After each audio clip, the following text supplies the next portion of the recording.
د جمعیت علماء اسلام ځایي مشران وایي چې دوی به راروان الیکشن کې برابر برخه اخلي او د صوبې حکومت به جوړوي او د پاکستان تحریک انصاف د 10 کالو هغه حکومت به ختموي کم چې په صوبه کې هیڅ قسمه د پرمختګ کارونه نه دي کړي. دا خبرې دوی په اتمانزو کې د پخوانی وزیر قانون بیرسټر ارشد عبدالله په دیره کې د یو ورکر کنونشن په مخال کړي دي. د جمعیت علماء اسلام مخکش بیرسټر ارشد عبدالله غونډې ته د وینا په وخت ویل چې باید کارکنان د خپل منځ کې اتفاق او اتحاد ولري او پر روان الیکشن کې د خپل جړل نور خو مضبوط کړي د څه په بنیاد چې بدوی د صوبې حکومت جوړوي. نو ان شاء الله زمونږ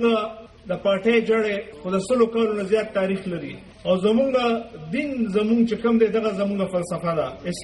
اسلامي نظام دا زمونږ فلسفه ده، دا زمونږ سوچ دی، په دې مونږ روان یو. ان شاء الله په دې کې هیڅ خلل نشي راتلی، دې کې ناکامیابي نشته ان شاء الله. خو زمونږ اندرونی نفاق، زمونږ اندرونی یو بل سره لګې نه لګې چې خدای وکړه دې په نظر مونږ بیلاتو نکو او راتلونکي الیکشن به زبردست مقابله کوو. خیر او زما دا خیال ان شاء الله خدای پاک ان شاء الله چې ما تخکاری چې جمعیت علماء اسلام که خیر دا برګه جنډه وا بیا په سیکریټریټ او په وزیر اعلی هاوس لګ ان شاء الله په گورنر هاوس خدای پاک له ګولا تاسو په دعا او تاسو په مهنت باندې او وزیر اعلی هاوس کوم لګ ان شاء الله په سیکریټریټ کوم لګي په ټول صوبې به ان شاء الله د جمعیت جنډې لګي. غونډې ته ځلي امیر مولانا سید ګوهر شاه خوم وینا وکړه د عمران خان په سیاست یې سخت نیوکه وکړي او یې ویل چې د مولانا پلرمان په مشرۍ کې د قادیانیت او يهودیت جړل وستلې او پر روان وخت کې به خوم دوی ته غاخمات شکست ورکو. د عمران خان چې کله دا شروع کړ د قادیانانو حمایت شروع کړ د هغه جلسو کې متاسو ورېدل خو ځاتی خبرې نه کې بیا پرې خبره چې دا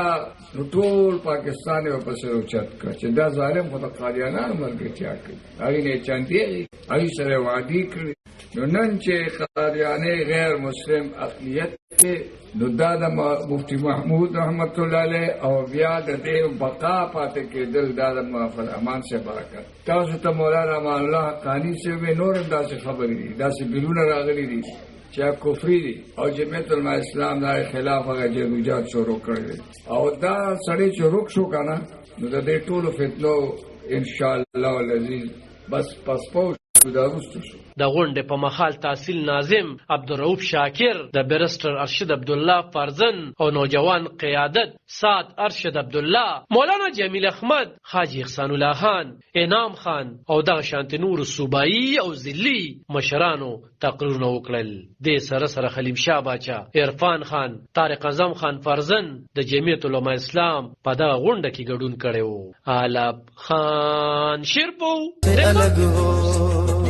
इस कौम को जिंदा रखने को बस नाम तुम्हारा काफी है, खैरों के ज़बान